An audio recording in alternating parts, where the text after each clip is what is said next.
Let's get the cat out of the bag. Yes, alignments can and should be done directly in your measurement software. You might be thinking, can't I just simulate an alignment with a custom gauge block? Sure, you can create a fixture that mimics a basic alignment, but it's limited. You won't be able to measure everything from a technical drawing with that approach. To fully replicate the drawing intent, you'll need to create a proper alignment in your measurement software. I'm XYZ Architect, and today we're talking about types of alignment, how they work, when to use them, and why they matter.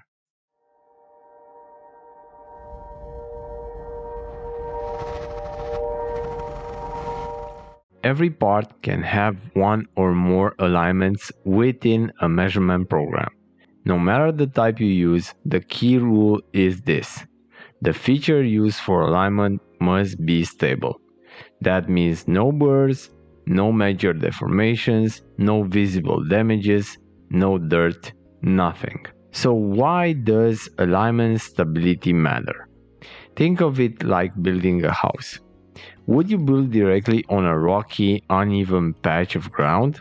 Of course not. You'd start with a solid foundation. Your coordinate system works the same way. It's the foundation of your measurement and especially your main alignment. So how do you check your alignment? After creating your main alignment, just copy and paste the features used in the alignment. You have to remeasure them and check them for errors. If errors are high, visually inspect the part.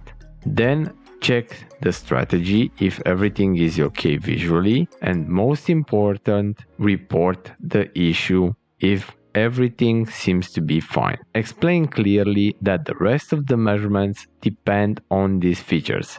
If they are not fixed, all downstream measurements might be affected. This is why I want to explain alignments right at the beginning. It's that important. Let's now break down the main types of alignment you'll encounter. Datum system alignment. This is the most common alignment type found on technical drawings. You'll recognize it by the classic datum symbol, A, B, C, and so on. A datum system uses a defined sequence of 2 or 3 single or compound datum features. The primary datums constrains orientation on the secondary datums and on the tertiary datums. The secondary datum constrains orientation on the tertiary datums and also removes more degrees of freedom. The tertiary datum finishes the setup. A secondary or a tertiary datum is needed only if the primary datum doesn't fully constrain the part and if this is necessary. The best fit alignment. Best fit alignments are typically used when there's no clear reference system on the drawing, like with freeform surfaces. To create it, measure at least 6 points across the surface covering X, Y, and Z.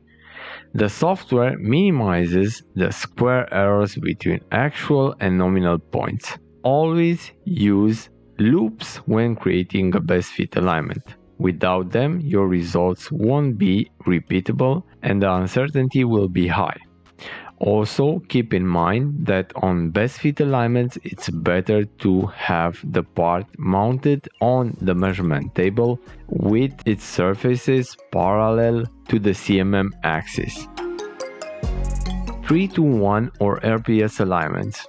This is another type of best fit alignment, except now the points are predefined on the drawing. You might see it shown as target datums defined as specific points and not surfaces, or via a table showing X, Y, Z coordinates on each point. For an RPS alignment to work, the CAD model's origin must match the reference in the drawing, whether it's local to the part or floating somewhere like in the car body coordinate system.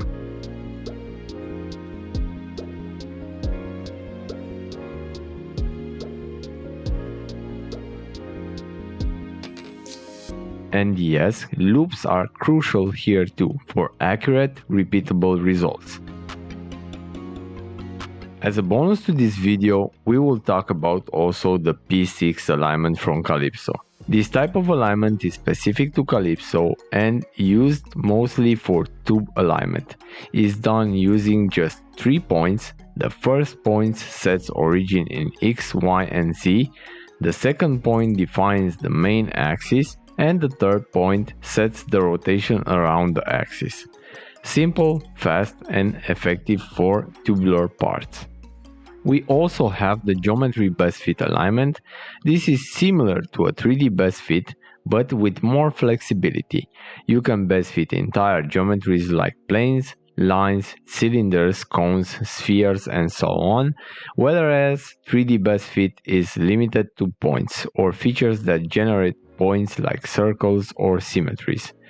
Geometry best fit lets you work with full elements using Gauss best fit logic.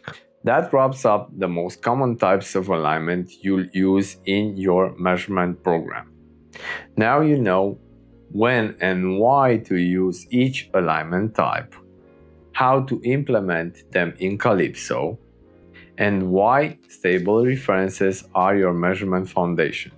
If you found this useful, like the video, subscribe if you haven't yet, and for exclusive content and deeper dives, check out my Patreon or join this channel membership. Until next time, keep learning and stay precise.